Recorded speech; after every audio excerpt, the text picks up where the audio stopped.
Okay guys, we are about to go in and talk to Dan over here at Ultimate Comics. Yes, I know, I'm filming in the car because it just seems silly filming out in front of the shop because you can't actually see the title until you flip like that. And there we are! Ultimate Comics Raleigh, the location you are all dying to check out. Okay. Hello Dan! So, obviously we're here at Ultimate Comics Raleigh. So, how long have you been into comics, and what was the first comic book that you ever got into? Okay, so that's a great question. So, how long? You know, obviously a lot of people like to go my whole life. But I would say seriously, since I was a teenager, so many years. But as far as like with this store, that's obviously a different question. But I will say ballpark figure, you know, that's going to be going on 20 years. So as far as the first comic I read, the first comic book I meaningfully read, right? To be fair, the first one I read and it made an impact is the Dark Phoenix saga. In fact, we actually recently had our favorite comics up on Ultimate, and mine was, of course, an X-Men classic because I wasn't there for the original Dark Phoenix saga. Sorry, guys, not that old. But I found it in X-Men Classic, which is a wonderful way to reread. These days we have the epics. But it pretty much is the issue of X-Men that introduces Shadowcat, Emma Frost, and Dazzler. So three wonderful women, dynamic characters, as well as, of course, you've got Jean and Storm leading in the front there. So Dark Phoenix Saga is to this day my first favorite pick. If you tell me I can only have one, I'll be very sad for all the other wonderful comics out there, but that's the one I read because Jean Grey chose to die immortal rather than live a god. That is a kick-ass line by Chris Claremont. Okay. Definitely. Now, how long have you been working in a comic book shop, and then how long have you been the owner of this shop? Right. So we've been at this location for just over a year. We just had our 1-year anniversary. Before that, I was the owner, one of the owners, and the managing partner at Fight or Flight Comics, and we were there for exactly 5 years. I know because our lease ran out. Okay, so there you go. So that's going on 6 years. Feeling my age a little with that. And I work at Foundation's Edge, which is right across from NC State's campus. Lovely store, bit of a dungeon, but I love it. So check it out. It's a great store. Talk to Rick. He's super helpful. I worked there many years. So more than I can easily remember off the top of my head. So I'm pushing 20 years in comics soon coming up. Yeah, give or take. Okay. Now, Raleigh, of course, is new in the Ultimate Comics sort of trinity in the area. Now, how is the Raleigh location different from some of the other locations in Durham and in Cary? Sure. So each location does have its differences. We have a lot of similarities, of course, but Cary has just an abundance of space. So that's great for them. They can do things with displays and they can section things off in a way that we simply can't. Durham is, of course, the shiny new penny. They just got a new location, so everything there is so wonderfully streamlined. I love it. It's all just sort of one big open space. That's just sort of lovely. So obviously you're going to get different clerks helping out. That's great everywhere. But that's the big difference. As far as like what we do differently for the air quotes, so we do have a lot more independent stuff. We have our Wall of Weird, and we were leading in manga. Now the other stores have actually started to pick up on that, following our example, which is great. But I would definitely say that our Wall of Weird is probably our biggest change compared to that. And that's going to be a lot of indie books, guys. Now, I know what you're saying, indie, that's such a broad term. So what I mean by that is I'm not talking like Boom or Valiant. Those really aren't independent publishers anymore. I mean, we'll have a lot of things that you're getting from like Fantagraphics, Drawn and Quarterly, NPR. So just a lot of the more unique books, the stuff, if you're looking at previews that are in the back of the books that maybe I'm only carrying 5 of, I'd like to carry more. So, you know, it's where you find things like Portugal, Meta Baron, Twilight Man, but basically it can be anything. I like to really get work from Europe. A lot of Belgian and French comics we have in, a lot of South American and Mexican as well.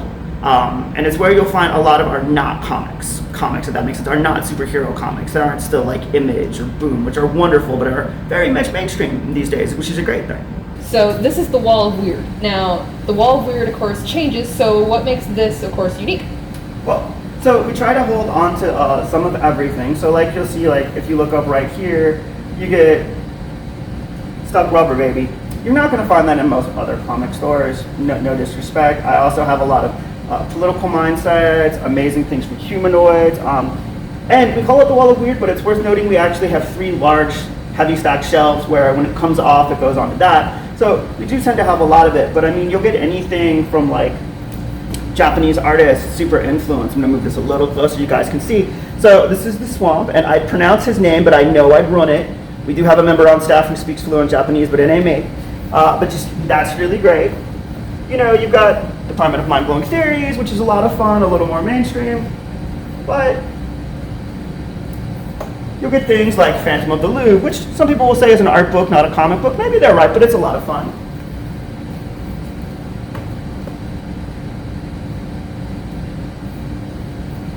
Or things like this beauty. So Carol and Alex, just a story of two best friends, their life. It gets a little more complicated than that, but French Special Forces, kick-ass ladies. Okay, so that's just kind of some of the stuff we have over here. And I mean, we certainly have some traditional stuff too. We have a little bit of what I like to call our punk and disorderly books as well, which are things that would have more of an underground fringe to it, which of course really aren't that underground because I was able to find it. But a lot of what you'll have more classic illustrations, changes, things you might find that were more like a Sunday comic or an underground grunge. So just a whole bunch of things. It's really hard to categorize it other than to say it's not traditional superhero comics. You don't find it most other places. Now, I give you a ton of credit for so many of the different stories and books that you and I talk about, and of course that you make some amazing recommendations. So when you're reading all these stories over the 20 years, you know, what type of stories typically stand out to you? And especially when you're making recommendations to customers like me, what is it that you're looking for in a story? Well, so partially it's the mood I'm in at the time. I love a lot of the indie stuff, but heroes will always be my first love. For me personally, I actually really like the books where it's a team. So my favorites are like things like X-Men, Legion of Superheroes, Avengers, where you get the dynamic play of the characters off each other, as opposed to more of the first-person narrative or following the one character. So like Spider-Man's great, but you know, you generally only see it from Peter's perspective. So that's generally what sticks in my mind is first, is it a team book? And then I like it when, honestly, I love a comic that can make me sad or just make me go, wow. So I have my list of like the 5 greatest comics that have ever made me cry, just as an example. Those are always high, but for me, it's not about crying, kidding aside. I don't need to cry man tears, and it doesn't regularly happen. But I want the emotional impact. I want the comic that entertains me, but at the same time really got me. You know, like the Dark Phoenix Saga, for example, has some amazing fights. It has your first throwdown with the Hellfire Club. It has a really great battle with the Imperial Guard on the moon. But the crux of the story is still Jean's relationship, and then a fun little backup with Kitty, honestly, halfway through, a young person finding themselves. And that, I feel like that's a better read than just, say, 2 guys beating each other up with metal arms, made too many pockets, a lot of guns, you know, looking at you, the 90s. Shame on you, the Iron Age. So that's what I like. I like that, but again, I do read a lot, I know a lot, hopefully that's helpful to customers. So I try to play with customers when they come in.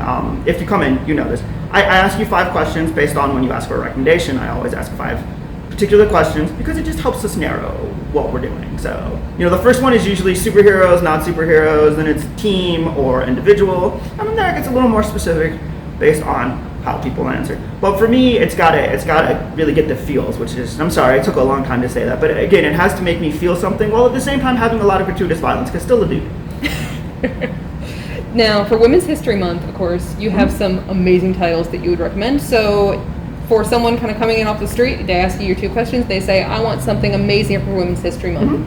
Where do you start? Okay, well, as it just so randomly happens, because we pre-displayed them beforehand, I've got a couple of my favorite books here. I limited it to 18, which might seem like a lot, but anyone who comes into the store and talks to me knows that's not so much for my mouth. Okay, so we've got Velvet over here, which is just wonderful. If you like spy stories and you also like revenge stories, Velvet is wonderful. My quick pitch on it is, think if James Bond and Moneypenny retired, James got taken out, it turned out that Moneypenny decided to settle everything. So, love that series. Over here I've got 2 called Scene, so it's been 2 books so far. The second deals with women who have been marginalized in their accomplishments. The first was actually more focused on African American and Native American trailblazers, particularly in the field of art. So true stories, amazing stuff, love it to death. Okay, so over here we've got one of my all-time personal favorites, Brazens. So this is a story about 10 women who just crushed it in history. Again, true stories, amazing things, and as a bonus in the back they have 20 more women who are worthy of an honorable mention but didn't make it into this book. Hopefully it gets sequeled really well. Over here I've got Wayward, which is just a fun young adolescent story twisted with Celtic mythology and Japanese folklore. So that was just a really fun intersect of some amazing things. If you have a feel for manga or anime, this can be a lot of fun. Just can't say enough good things about it. Over here, I have the Unstoppable Wasp. Jeremy Whitley, local writer. Props to Jeremy, he does amazing things. This is one of my favorite superhero books. It's a legacy character, Hank Pym's daughter, that he never knew he had. I won't bore you with all the details, but she's fun, she's interesting, she loves the Avengers, she represents just so many great things, legacies. It also has the original Wasp as her mentor, who is one of my all-time favorites. She is my favorite Avenger. Janet Van Dyne rocks. This character as well. And it's really nice to see a young woman on the smart side of the science, because there weren't a lot of STEM heroines previously. No disrespect, but there's more.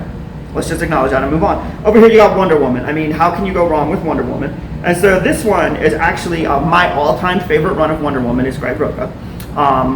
Some honorable mentions go to Gail Simone and of course Perez as well. But Greg Rucka, I mean, what he does with her as far as making her a political icon, having her write a book, the crossover with Batman, not to mention the throwdown with Batman, which is just hella good. And he uses the entire continuity of castmates without making them feel terrible. He's not afraid to use Donna Troy, Cassandra Sandmark, Hippolyta, Artemis, all of your really fun Amazons are in there. I can't say enough good things about this man's run. I really can't. And he's just an amazing person. Okay, so over here I've got Women in Science. So this is new, this actually just came out this week, but it is a celebration of some of science's greatest contributors happen to be women. So there you go. And I mean, it's more than just Marie Curie, because everyone immediately goes, Marie Curie, but I'm like, you guys got Hedy Lamarr in here, you've got quite a few other characters, so again, true story, not, comic book violence, but cool science. Okay, so, not sure if you can see this one, but praise. Yeah, this is amazing. It actually is focused out of America, but you'll get some amazing women in history. I don't want to spoil it too much, but it's got a bit of a mystery, sort of globetrot element to it. Okay, so that's just 9 of some things I will recommend, and we're going to screen by. Okay, so we're back with 9 more great ones. So we'll start down here. Amethyst, this is a more recent read. I always like to throw something more modern at people when they come in to begin with. So, it is a tale of a young girl who it turns out thought she was ordinary, magical princess. I know people are like, oh, that's kind of common. It really wasn't when it was created back in the day. This is a retake on it, and it's just wonderful. Just a lot of support, both in the creative direction and who worked on it, as well as just an amazing story, not to mention some just really stellar art. So, Amethyst, Princess of Gemworld, one of my personal favorites. Okay, universe. So, not superheroes, women in politics. It's actually really sort of fun. When I first got it for the shop, not so much for me, but there's actually a surprising amount of humor in this, which you don't think of politics as being funny, or maybe you think it's pathetically funny, but this was funny in a ha-ha way, which wasn't where I was going. So, now that we've done something funny, let's do something sad. So, Irene, Wartime Ghetto. I love this book. It is based on a true story. It's got a very Peanut-style art. I had one customer actually get a little upset because they loved the art and then they realized the subject matter and they said, why would you mix the Peanuts with such a horrible time in history? Well, guys, that's a wonderful, great, just sort of way to remember, and it actually has 2 more volumes, which conclude it, and the 3rd volume really does tie up the journey. It gives you a much happier feeling. So again, if you want the whole range of this sucks, oh wait, life is beautiful, try these 3 books. Okay, so next we have A Man Among You. Okay, first of all, who doesn't like to talk like a pirate? So it gets points for that, talking like a pirate. But it's great. It's exactly what you're thinking. Young woman taking on in a sort of a male-dominated time period, and she's just awesome. But at the same time, it's great because it's not that story of, and she crushed it like no one ever did because there were no difficulties, because, no, she does have certain difficulties. She has to rely on speed and wit over raw strength, and she does face certain social, issues where people just don't want to believe. In fact, there's a bit of a masquerade in it, but I won't spoil too much. So, next up, it's Wonder Woman, the George Perez one. Okay, so this is classic, coming back after DC had its crisis, 1986, reintroducing Wonder Woman. No more secret identity, just straight up, all the time, 100% cool Wonder Woman. I love this run. It's a great time period. Some people will say, isn't it a little dated coming from the 1980s? Sure, I guess, but I think that's a great time period. There's lovely art in it. George Perez is an iconic figure who designed practically the line of DC characters' appearances, so I think it's worth reading. And just let me say, it's incredibly well constructed. It's where you get your first introduction of Ares. You get the whole Wonder Woman versus World War, the acknowledgement of the contradiction of the Amazon nation. You know, she's a warrior, but she defends peace. They're trying to bring about peace on Earth, but they hide their island from everyone. I mean, come on. Great stuff. Okay, so we come down to this little one. Girl-splaining. If the witty cover doesn't get you on that, I mean, what can I say? It's obviously from a woman's perspective on certain natures of society and whatnot. I think the ladies will like it because it speaks well to them, and I think the guys, we can all learn a little something by reading it. Thank you, my sisters, for making me learn to read outside of my gender stereotype. Okay, Bad Mom, or Bad Mother. This one's just fun. If you want some shoot 'em up, and I think there's a bit of a glare, so I'm just going to do this. This is great. This is from the Artist Writers Yada Yada Publishing. It's just great. It's exactly what you expect. Is she a heroic character? But it's a really interesting read. Obviously, it's taken from a more normal standpoint. I like it. The gunplay, pretty cool too, because some elements of realism in it. And just a fun story, sort of seeing how someone breaks bad, for lack of better terms. Okay, next to that, we have X-23. So, I mean, Wolverine's clone. Come on, what more do I need to say? She's an amazing character, a lot of fun. This is her greatest appearances, as well as her own series, which she's had several of, so are correlated all together. So unless you want to go track down a billion smaller comics and appearances, this is the best way to learn about Laura. Okay, and finally next to it, I have some X-Men. It is actually Legends #1. It's the start of the 90s X-Men. So while this is explicitly not a female lead, this is actually some of the best time in the X-Men. It reinvigorates it after Claremont starting his exit. You're well like, what are we going to do?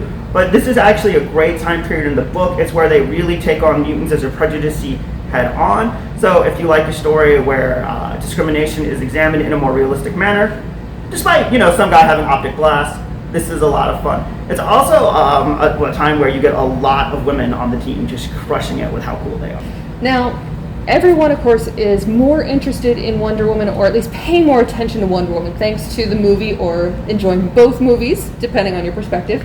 Now, for people who come in and want to start this series, but of course it goes back so far, what would you recommend for someone wanting to delve in or just kind of dabble into Wonder Woman? Right, so for anyone who says, I must have it all from the beginning, I can get you Golden Age collections, it's a really long, expensive way to read. So, that being acknowledged, we have some great entry points here, so let's just start. So over here we've got The Legend of Wonder Woman. Now this is fun because it is a volume 1 and it is its own story.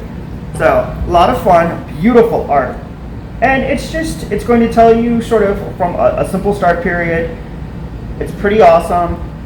It's got a great vibe to it. You don't have to have read anything else again. The art will actually have some throwbacks to original stuff, but it's basically just its own mid-max series. So that's really fun. Next to it, I have Wonder Woman Earth 1, which again, it's the same concept. It is Wonder Woman in a whole new universe where the heroes are just emerging. So this is great. You don't have to read it with any baggage. You don't have to come in and go, wait, there have been 4 Wonder Girls? Like, no. They've all actually been 3, but that's neither here nor there. This lets you pick it up from the beginning, and while characters will be reintroduced, it'll be at a slow pace where everything can be just sort of handled really well. One and done story.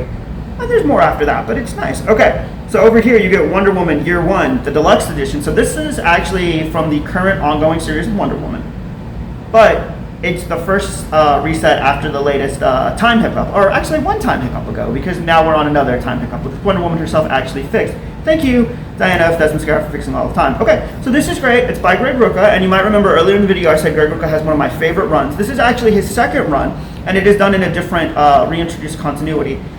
This is actually really great because Greg tries to weave all the older continuities, elements from them at least, together in a really entertaining way. He plays up on Diana's role. There's also the whole disconnection from Themyscira, aka Paradise Island, where is it, can she get back? Which is a theme that was introduced in a movie that a lot of people really, really like. So, if you want both something familiar with old feels, this is a great place to start, and it will lead into the current run, which, yeah, great run. Okay, so, over here, we've got Wonder Woman. Basically from the 90s, this is some of her greatest 90s stuff. It's got a little more of an edge to it. If we look at the cover, yep, that's what I thought, Artemis on the front. So in this period, Diana has actually lost the title of Wonder Woman. She's lost her position as Themyscira's champion. There's political intrigue. There's the argument, do we need a more violent take?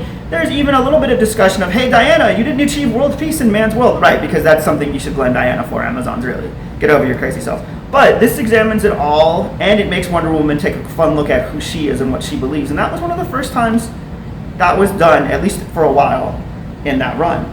Okay, so then over here, we've got Wonder Woman. The True Amazon, I believe. This is great. This is very much almost like a fairy tale-esque version of Wonder Woman. Now, as I say that, don't think it's going to be all sweet, cuddly Disney. No. It's just got sort of a very picturesque, almost painted art style. And it is just, again, it's in its own universe. It's its own story. So this is just a great take. You can enjoy it. You don't have to read a bunch of continuity. It's sort of another origin tale, just told in its own encapsulation. So over next to it is this War of the Gods. So this is one of Wonder Woman's greatest stories from the 80s. It's pretty much one of the first times they did a big, massive company crossover centered around her. It's basically Percy Jackson owes it $1. It is the Greek and the Roman gods butting heads, and Diana going, wait, what now? There's a Zeus and a Jupiter? Okay, let's figure this out. So, a lot of great stuff. Wonder Woman interacting with the rest of the universe and battling things that are well beyond her power level, which is kind of cool because very few things are beyond her power level, so it's interesting when she has to stumble into that. Okay, over here, you might remember it from earlier. It's the Sergeant Perez stuff. It will eventually lead to the War of the Gods. This is just an amazing run. I mean, what they did with Cheetah, so much better than what they did with Cheetah in the movie. No disrespect to the movie, but just so much better done. I'm just going to say it. Accounting for little things in this, like, hey, she can't speak English. Pretty fun to see the wisdom of Athena help her pick up languages quicker than average.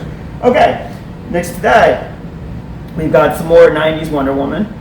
True, The Last True Hero. So this is sort of, this writer's take and artist's take was very much action hero. So if you want to see Wonder Woman with almost sort of a movie feel, but like a tough 90s feel, I mean, she's working with local detectives, she's just having to attack things in a different way. This book's less about her being an iconic character and more of her coming down to earth, if that makes sense. And it's just a nice little encapsulation of what was entertaining to people at the time. So, always like that. And then, once again, we're back to the original Roka one. People, I'm just going to show you the back. It's her, it's Batman, it's awesome. It's one of the greatest Wonder Woman stories of all time. Can't say enough good things about it.